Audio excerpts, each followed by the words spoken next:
Hi teacher, it's me, Carlos Andres. And today we are going to talk about surgical wounds. It seems to me a very interesting topic that I want to share with you since from my profession it is very important to know the types of wounds that we can find in a hospitalization medical service, and in this way to be able to provide more precise care to patients, reducing the risks of infection and favoring their comfort. This topic began to interest me a lot, really, because in the third semester I did my clinical practice in the operating rooms of the San Ignacio Hospital, and it was thanks to my teacher Ana Monsalve, who in her classes I learned all the theory, and of course to nursing Liliana Montenegro, as I was able to see and learn the wound healing process. So let's start it. The objectives of the class are: first, to know the methods used for wound care by the nursing staff. Second, to know in detail the technique and processes used in the procedure. And finally, to know the materials, steps, and asepsis technical. Okay. As for the theoretical reference, we start from the skin and healing. The skin performs several functions. It protects the body against bacteria and other physical hazards. The skin helps with the thermoregulation, the production of vitamins, the excretion of waste products, and acts as a nerve sensor.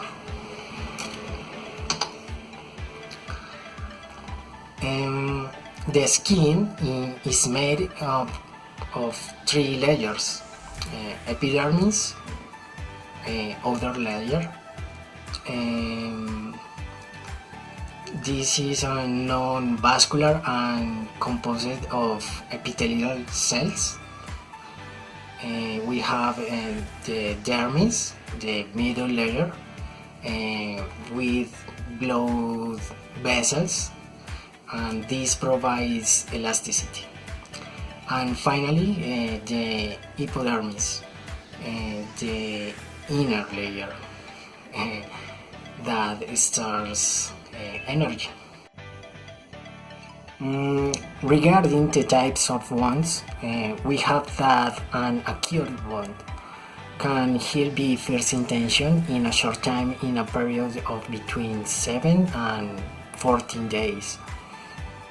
And we have a chronic wound, takes longer to heal, sometimes more than 6 weeks. Speaking of the types of wounds, we find open wounds with the possibility of contamination due to excessive tissue loss. Complicated wounds, they are extensive and deep with abundant bleeding.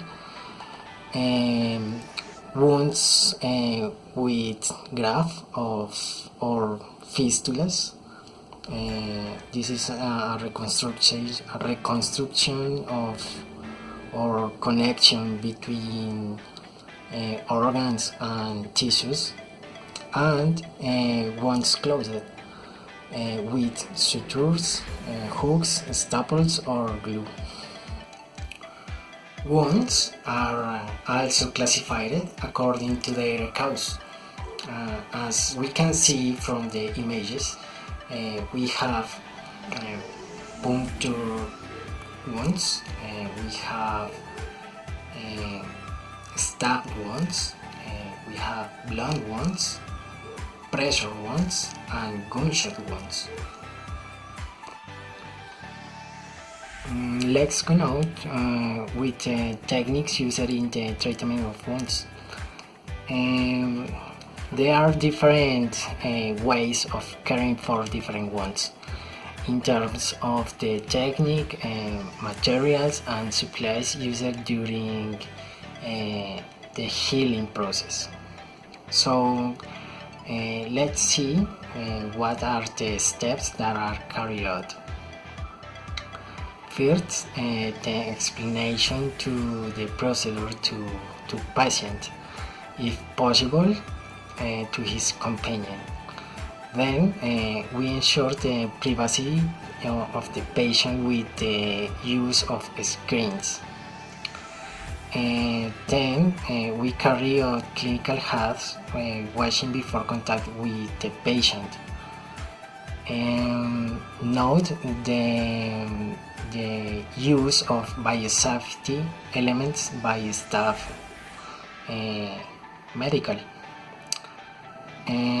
Then we choose if the cleaning is done with one or two hands technique.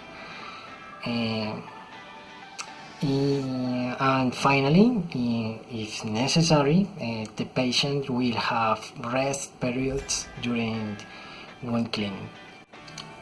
Please note, first, a patient with a surgical site infection is at increased risk for complications, such as infection or even death.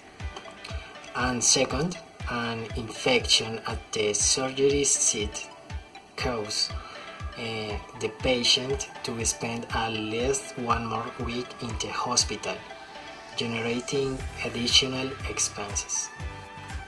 So, to end, this issue is closely related to nursing work in emergency service.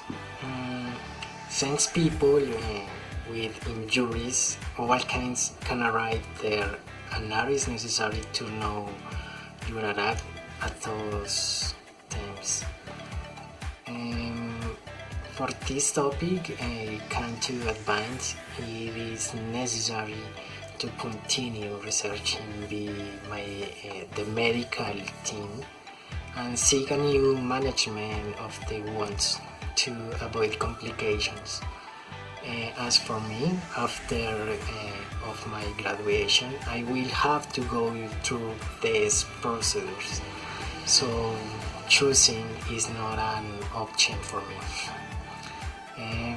I would like people who are not part of a medical team to know more about the subject, because in this way they could give an initial management to a wound when they are not near a hospital and avoid risk in a patient.